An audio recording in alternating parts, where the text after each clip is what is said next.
Well, I have a question to God, and that is, why the hell did I used to like this animated movie?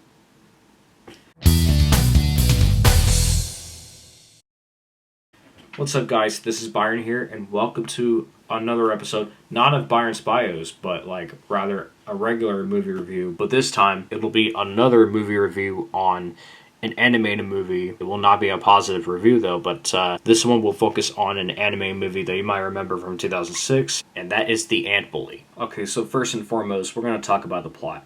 So the plot is where we get this boy named Lucas, voiced by Zach Tyler Eisen, who bullies the anthill by taking his frustrations out on it, and overnight, the ants retaliate by shrinking him to their size, forcing him to work with them and learn their ways, especially with him living with the colony to learn a lesson in empathy, ultimately leading him to help them defend their home from an exterminator. You know, I'm not gonna lie, but I have not done any of those rants like these in a long time, but hey, at least we got through this one, because I'm not going to do it with every single animated movie, but I just don't even know what else to say. Now, before I talk about anything regarding why I did not like the movie, well, let me tell you about the voice acting and the animation. So, regarding the animation, it was just, I don't know what to say, but the animation, it has seen better days. Like, the animation itself had just, it kind of aged poorly, and you can honestly tell. Although DNA Productions was trying to create a new movie rather than their other productions that they've made, including Jimmy Neutron, and they decided to create The Ant Bully, which is actually based on a book which came out in 1999. It is actually a children's book if you want to get into it, but regarding the movie itself, it's there's just so much going on, and I'll tell you why. Well, for instance, this movie's an hour and a half? Yeah, considerably. Now, as for the voice acting, I honestly thought that the voice acting was okay, but I mean, hey, they actually have some decent actors in the film, but let's just list out a few of them. Nicolas Cage, who voiced Sock, I thought he did okay. And Julia Roberts, who voiced Hova, or Hava, whatever, I thought she did okay as well. Meryl Streep, who played the Queen Ant, same thing, I thought she was okay at that. And Paul Giamatti, who actually voiced Stan the Exterminator. I mean, he actually voiced the character kind of well, but with Zach Tyler Eisen, who voiced Lucas, I mean, he was a kid actor at the time, and honestly, he was wasted in this movie. And, sure, he did okay as Andrew from Little Bill, Pablo from the Backyardigans, and even Aang from Avatar The Last Airbender.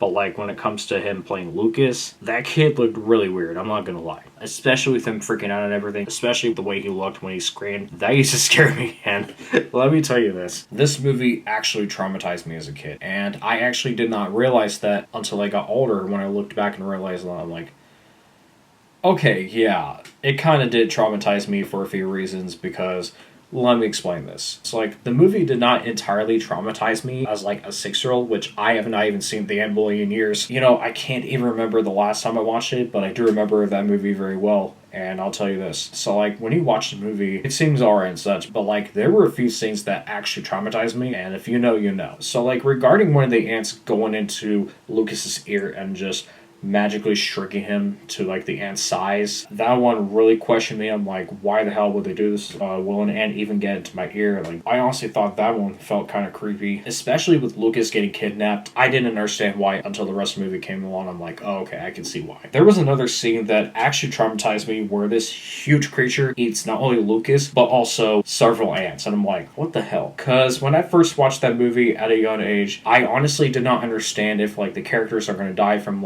this whole digestion from this huge creature that just ate, and I'm like, why do you eat them and such? It's when you're that young, you're kind of concerned about the characters dying in there and such. I'm like, that obviously concerned me as a freaking 6-year-old. I'm sorry, but who the hell wants to let their 6-year-old watch this movie when it kind of traumatizes them through that? And I don't know if you guys know this, but there's one of the ending scenes where Lucas grows back to his human size, and when he does, he was just completely naked. Well, luckily his private parts were censored, but when it was grown, he was like, ah, and all that. I'm like, yeah, because honestly, I never thought why did they went ahead and put it in the movie. Honestly, I don't understand why Warner Brothers went ahead and put that scene in the movie. I don't understand why they approved it in the first place, because that was just weird. Well, hey, unfortunately, it's Hollywood, because, Hollywood's freaky.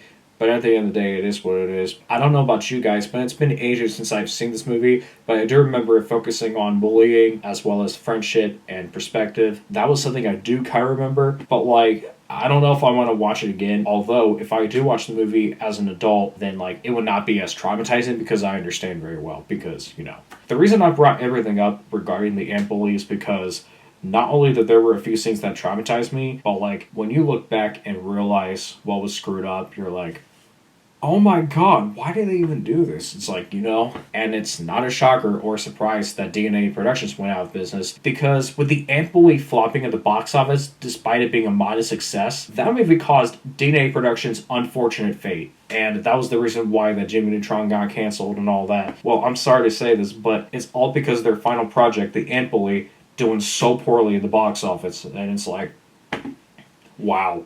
I'm not even surprised by it because it's been really unfortunate. And honestly, life hasn't been the same without DNA Productions. I just don't even know what else to say about it, guys. It's just, but hey, despite all of this, I thought that the storyline was okay. The music scores were alright. And like with everything else was just. And fun fact, I actually tried to get rid of that DVD, but they're like, oh no, you gotta keep it because it's a classic. Like, no, it's not. I mean, it does seem similar to movies like Ants and A Bug's Life, although The Ant Bully is not a ripoff of any of those movies. I mean, they do kind of have similar vibes to those movies, but they're not actually ripoffs because they have a human involved in those movies, unlike A Bug's Life, which I haven't seen Ants in such a really long time. I want to watch it soon. But at the end of the day, it is what it is. Looks like I have no choice but to give like, what, 1.5 out of 5?